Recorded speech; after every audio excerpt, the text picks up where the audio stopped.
Scott Morrison, meanwhile, as you heard, they're defending not taking his first home buyers deposit policy to Cabinet because the government decided to unveil it during the election campaign. He has been in that seat of Boothby, and James O'Doherty is there.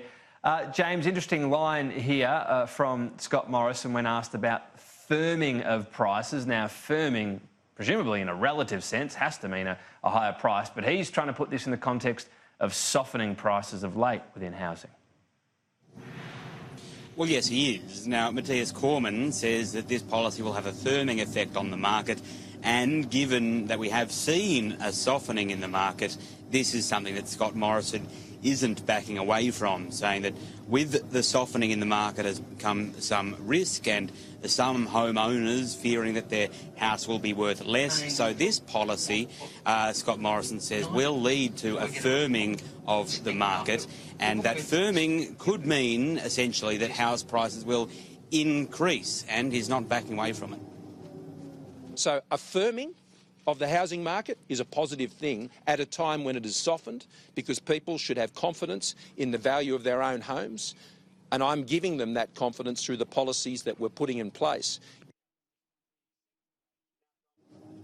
Now, Tom, the Prime Minister has also been defending the fact that this policy didn't go to the full Cabinet, saying that, well, it's an election campaign, so it went through the economics team, but not the full Cabinet, because Cabinet doesn't meet. And there was an interesting line from Scott Morrison when he was asked about why this wasn't announced in the budget, essentially confirming that they wanted to keep it in their back pocket. Here was Scott Morrison.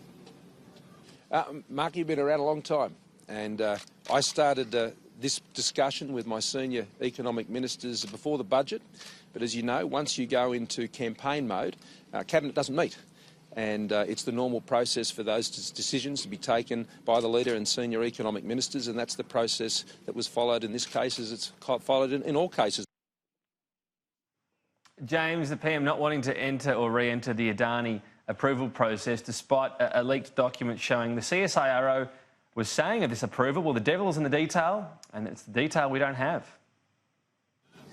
Interesting comments from the CSIRO in Freedom of Information documents released to the ABC, essentially saying that the CSIRO and Geoscience were not completely happy with all of the detail in this policy. That was something Scott Morrison was hitting back at today. So Geoscience and the CSIRO, they're independent organisations. They'll speak their mind. If they don't want to support something, then they won't. And they certainly wouldn't do that in writing if they weren't 100% behind it.